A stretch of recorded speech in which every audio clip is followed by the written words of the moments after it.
बिस्मिल्लाहिर्रहमानिर्रहीम। अस्सलाम वालेकुम दोस्तान ने मन मैं हूं प्रोफेसर तनवीर सादिक, अपने यूट्यूब चैनल पे आपसे बात करते हुए। सबसे पहले मेरे चैनल को सब्सक्राइब कर दें, बेल के आइकन को भी छेड़ दें ताकि आपसे मुलाकात होती रहे। कुछ अर्सा पहले मुझे मलेशिया जाने का इत्तेफाक हुआ। मलेशिया के मगरबी साहिल पे एक छोटा सा सूबा है मलाका, और उसी नाम का वहाँ एक शहर है जो उसका कैपिटल है मलाका। 9 लाख अफराद पर मुश्तमिल ये छोटा सा शहर कभी अरबों ने बसाया था। अरब जब यहाँ आए तो उन्होंने वहाँ मलाकत यानी मार्केट कायम की। वो मलाकत आहिस्ता आहिस्ता बिगड़ते मलाका हो गया। मलाका में मुझे एक शख्स से मिलना था, उसकी फैक्ट्री थी।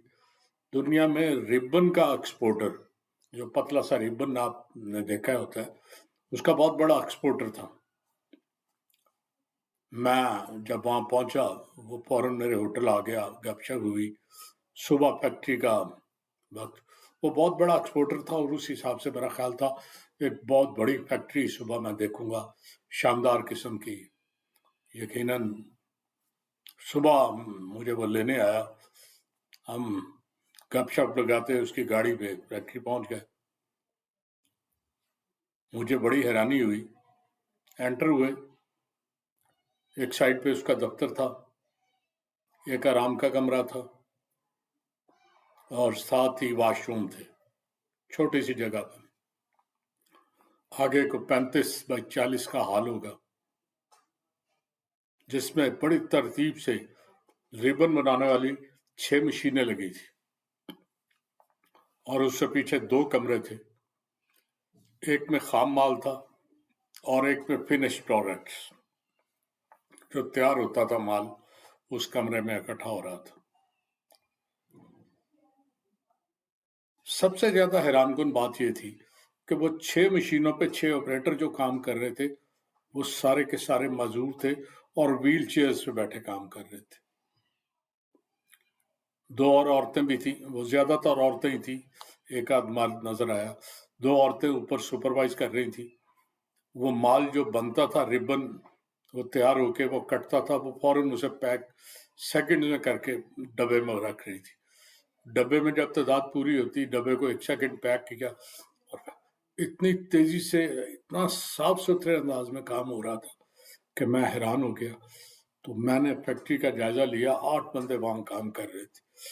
मैंने उस बंदे से कहा कि 8 ही फैक्ट्री में वर्कर हैं आपके? कहता नहीं, 9 मैं खुद हूँ। अच्छा, मैं हंस दिया। कहने का मैं सुबह आता हूँ, दफ्तर का काम तो घंटा दो, या कभी बीच में जरूरत पड़े तो मैं आके कंप्यूटर पर कर लेता हूँ। बाकी वक्त मैं इनके साथ पूरा काम करता हूँ, पैकिंग करता हूँ। कभी कोई छुट्टी पे चले जाए तो उसको मुतबादल के तौर पे हम आपस में एडजस्ट करके काम करते हैं, मशीन बंद नहीं होने देते। मैं बड़ा हैरान हुआ। मैं कि मगर ये माजूर लोग कोई प्रॉब्लम? कहने लगा ये माजूर आपके मुल्क की तरह के नहीं है, ये बाकायदा गवर्नमेंट के ट्रेंड अदारों से फारिग होके आए हैं। हम यहाँ माजूर को फारिग नहीं रहने देते, उसे ट्रेनिंग देते हैं, और जब वो पूरा ट्रेन हो जाता है तो फैक्ट्रियों में उन्हें खपाते हैं। गवर्नमेंट खुद रिकमेंड करके फैक्ट्रियों में। मैं वैसे ज़ाती तौर पे चूँकि ऐसे लोगों का ख़ास ख्याल रखता हूँ, उसके फ़ायदे होते हैं। एक तो गरीब की मदद हो जाती है, दूसरा ये लोग फैक्ट्री में प्रॉब्लम क्रिएट नहीं करते किसी के, बड़ा सादगी से काम करते हैं। चनाचे मैं, इसलिए मेरे पास 6 बंदे हैं जो थोड़ा सा पैक माल या खाम माल लाने उठाने का काम है ना, वो 2 औरतें और तीसरा मैं खुद, हम तीनों करते हैं। बड़ा अच्छा वक्त गुजर रहा है।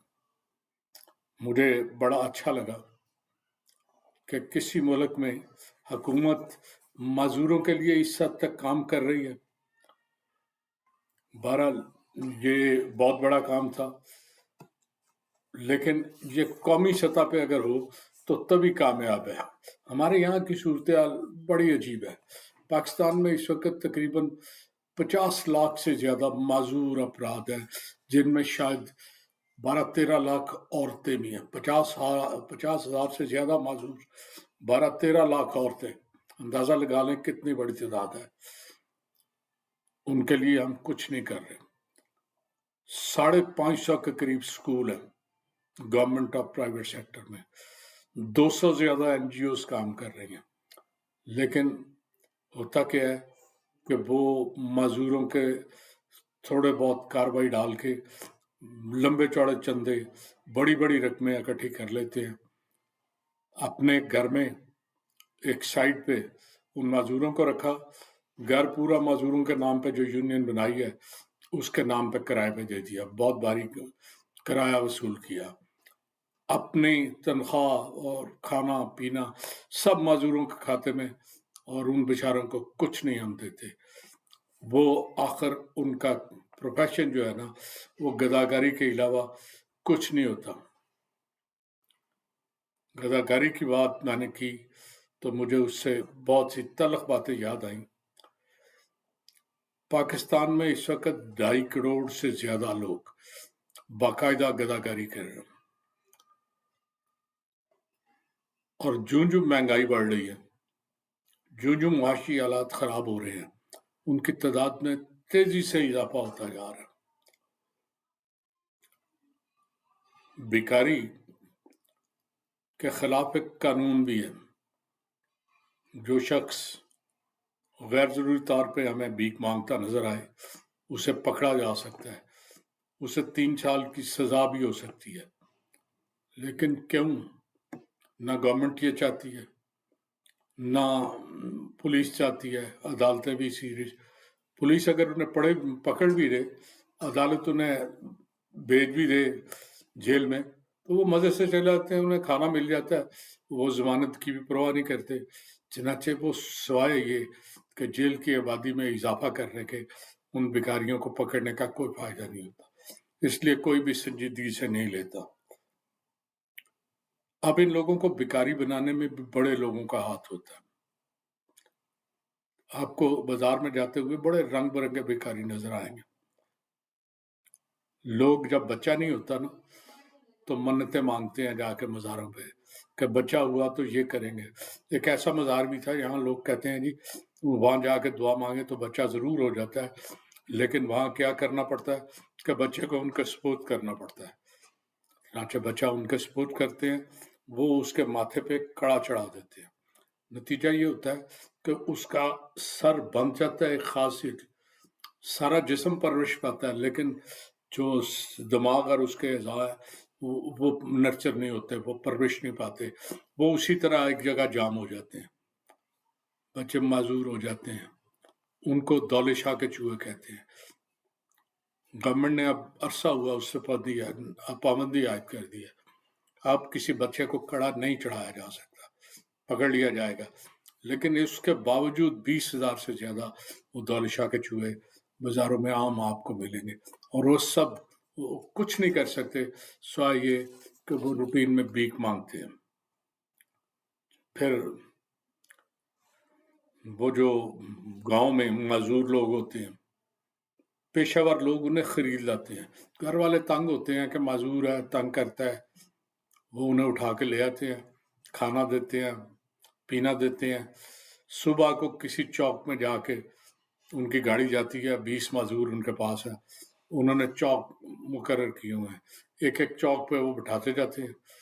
शाम को उन्हें इकट्ठा कर लेते हैं। मजदूरों को लोग थोड़ी सी भीख भी ज्यादा देते हैं, तरस खा के कि ये बेचारे मजदूर हैं, क्या किया जाए। नतीजा क्या होता है कि वो सारे पेशावर गिरोह जो उन्हें पालते हैं, जो उन्हें गांव से खरीद कर लाते हैं, उनके इनकम में बाकायदा इजाफा हो रहा होता है। फिर बच्चों को अगवा करते हैं, बच्चों को अगवा करके उनको माजूर बना दिया जाता है, उनके जिस्म का कोई ना कोई हिस्सा मफलूज कर दिया जाता है, और उन बच्चों को लाके सड़कों पे छोड़ दो। ये ग्रुप की सूरत में बच्चे होते हैं, और कोई पीछे एक आदमी सुपरवाइज करता है कि कोई बच्चा भाग न सके, और बच्चे भी भागते नहीं, इसलिए कि कोई एक आधा भाग जाए तो उसे इतनी कड़ी सजा मिलती है कि बाकी बच्चे भागने का तसव्वुर ही नहीं करते। फिर कुछ ख्वाजा सरा थे, किसी ज़माने में उनका सिर्फ काम नाचना गाना था, मोहल्ले में जाना, कोई शादी ब्याह हो गई, कोई बच्चा हुआ, उन्होंने भाग, लेकिन वहाँ लोग मजाक उड़ाते थे, उनको छेड़ते थे, उनके साथ अजीब अजीब बातें करते थे। उन्होंने सब काम छोड़ के ना तो गदागरी का पेशा अपना लिया। अब वो भिखारी के तौर पे काम करते हैं। भिखारी के तौर पर जब खड़े होते हैं तो लोग ये समझे कि रब्बुल इज़्ज़त की तरफ से वो किसी चीज़ की से महरूम रह गए हैं। फितरत ने उन्हें कोई चीज़ नहीं दी जिसकी वजह से वो बेचारे मजूरी की हालत में। लोगों की हमदर्दियाँ उनके साथ होती हैं। लोग उनके साथ अच्छी तरह बात करते हैं। चुनाचे वो देखें कि रोज़ एक चौक में पहले 6 ख्वाजा सरा खड़े होते थे, फिर 8 खड़े, अब लाइनें लगी होती हैं। चौक के हर गोशे में 4, 5, 6 इतनी तादाद बढ़ गई है, बल्कि बाज़ अच्छे भले नौजवान जो हालात से बड़े तंग होते हैं, वो क्या करते हैं, इनमें शामिल होके खुद को ख्वाजा सराय शो करते हैं और भीख मांगने गुजारा करते हैं। गुर्बत, बेरोजगारी और मुआशी बदतर हालात बहुत से लोगों को मजबूर करते हैं कि वो वक्ती तौर पर भीख मांग लें। वो फैसला करते हैं कि चले चंद दिन भीख मांग के किसी तरह घर में बच्चों का पेट तो पालें, किसी तरह घर का खर्चा तो चलाएं। लेकिन ये जो इजी मनी होती है ना, ये आपने बिगाड़ देती है। वो देखते हैं कि मुफ्त में बगैर काम किए धड़ाधड़ पैसे मिल रहे हैं, चनाचे वो दोबारा वापस नहीं जाते। वो लोग जो इस पेशे में एक दफ़ा अपने आप को गंवा देते हैं ना, वो अपने आप को इस पेशे में पनाह कर देते हैं। इस सारे ये जो गदागरी चल रही है ना, इसका सद्भाव करने के लिए बड़ी चीज़ों की ज़रूरत है। लेकिन हमारी हुकूमतें मुआशी तौर पे इतनी बदहाल हैं या ज़हनी तौर पर इतनी मफलूज हैं कि कुछ सोचने के काबिल नहीं है। अगर मईशत का पहिया सही चल रहा हो, हम अपने माज़ूर अफराद को ट्रेन करें, हम अपने ख्वाजा सराओं को ट्रेन करें और उन्हें बाकायदा हुनरमंद बना के फैक्ट्रियों, अब फैक्ट्री चलती नहीं तो क्या करेंगे? चनाचे इस पे बड़ी सोच विचार की ज़रूरत है। इन लोगों को बाअसर शहरी बनाने के लिए, अच्छा शहरी बनाने के लिए, अच्छा इंसान बनाने के लिए एक मुआशरती ज़िम्मेवारी है, एक समाजी ज़िम्मेवारी है और सबसे बड़ी ये ज़िम्मेवारी हुकूमती ज़िम्मेवारी है। काश हमारे हालात सही हो जाएँ तो हम इस बदतरीन पेशे के खिलाफ भी एक मुहिम करा के लोगों को बाइज़्ज़त रोज़गार की राह पे ला सकें। इजाज़त चाहूँगा। अल्लाह हाफ़िज़।